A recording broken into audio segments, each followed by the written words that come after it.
The Road to Redemption.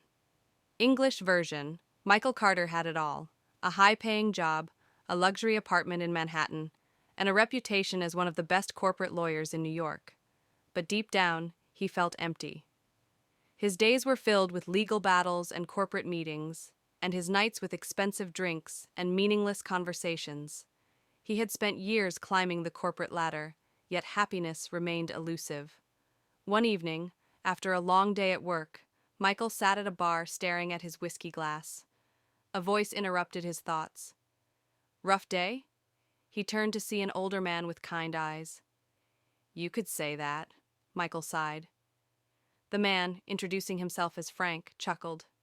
"I've been there. Money and success don't always mean peace of mind. Ever thought of taking a break?" Michael scoffed. "A break? From what? Life?" "From the rat race," Frank said, pulling out a crumpled map. "Ever been to Montana?" Michael had barely traveled outside New York. "What's in Montana?" "A chance to start fresh. I run a ranch there. You look like someone who could use a change of scenery." That night, with nothing to lose, Michael made a spontaneous decision. He quit his job, packed a bag, and flew to Montana. The ranch was nothing like his sleek New York office. The air smelled of pine and fresh earth. The sky stretched infinitely, unpolluted by skyscrapers. The work was hard, fixing fences, herding cattle. But for the first time in years, Michael felt alive. Days turned into weeks. He found solace in the simplicity of rural life. He befriended the ranch hands, learned to ride horses, and even found joy in watching the sunset over the mountains.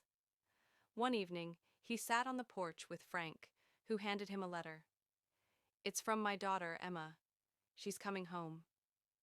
Emma arrived the next day, a strong-willed woman with auburn hair and a sharp wit. She had left the ranch years ago to chase a career in journalism, but had returned after a personal setback. Initially, she and Michael clashed. She saw him as an outsider, a city slicker who wouldn't last. But as time passed, their animosity turned into understanding, then something deeper. One night, while riding horses under a blanket of stars, Emma asked, "Do you miss New York?" Michael thought for a moment. "I used to think my life was there, but maybe I was just lost." "And now?" she pressed. He looked at her and smiled. "Now, I think I'm exactly where I'm supposed to be." Months later, Michael had no desire to return to the corporate world. He and Emma restored an old barn, turning it into a community library. He found purpose, not in courtroom victories, but in simple joys, helping neighbors, reading by the fireplace, and waking up to the sound of nature. Michael Carter had traded the chaos of the city for the tranquility of the countryside. And in doing so, he found something he had been searching for all along: peace.